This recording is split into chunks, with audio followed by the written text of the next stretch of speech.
এমন কেউ নাই যে তালাবাইয়ের ভিডিও দেখা হাসে নাই। তাও তুমি যদি কোনোদিন না হাসে থাকো তাহলে তালাবাইয়ের এই ভিডিওটা একটু দেখা যাইও। বিশ্বাস করো, ভিডিওটা দেখার পরে যদি তুমি না হাসো তাহলে তোমার এমবি কেনার টাকা আমি দিয়া দিব। আর তোমার যদি কোনো সেকাখোর বন্ধু থাকে তাহলে তারা এই ভিডিওতে মেনশন দিতে পারো, কারণ এই ভিডিওটা দেখার পরে তার মনটা একটু হইলেও ভালো হয়ে যাইব। ভাই আমি বিয়ে করতে যাব, আপনি লাইভ স্ট্রিমটা বন্ধ করেন।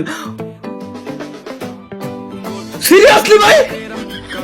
বন্ধু সাথী ও সুজন একটি কবুল বলতে হয়, হাই আল্লাহ মিলায়ে দেয় দুটি মন। একলাই বিয়ে করতে যাবে, আমার কাছে ভাই স্ট্রিমটা বন্ধ করেন, আমি বিয়ে করতে যাবো। ভাই যেটা কাজ কর, বিয়েতে 3 বার কবুল বলার পর স্বামী স্ত্রী দুজন মিলে আমার লাইভ স্ট্রিমটা দেখ ভাইয়া, লাইভ স্ট্রিমটা দেখ। আমি দুজনকেই বলে দিচ্ছি, মা তুমি বলো। ও মা তো কওয়া যাবে না, তো বয়স হয়নি। আপু তুমি এই বিবাহে সম্মতি দিয়েছো, এই ছেলেকে পছন্দ করেছো? জি। ভাইয়া তুমিও এই মেয়ের সঙ্গে বিয়ে বিয়ে বিয়ে করার জন্য রাজি হয়ে গেছো, নিজে সম্মতি দিয়েছো নাকি তোমাকে জোর করে করানো হয়েছে? জি আমি নিজে সম্মতি দিয়েছি। আপু এর মতো সাথে তুমি কেন বিয়ে করলে?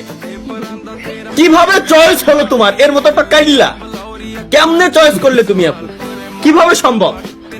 একটু পরেই দেখবো যে তোমাদের দুজনের ঘর সংসার ইনস্ট্যান্ট ধ্বংস হয়ে গেছে। আসলে আমি তো সিঙ্গেল, তাই তুমি বিয়ে করতে যাবো, আমি কেন সহ্য করবো?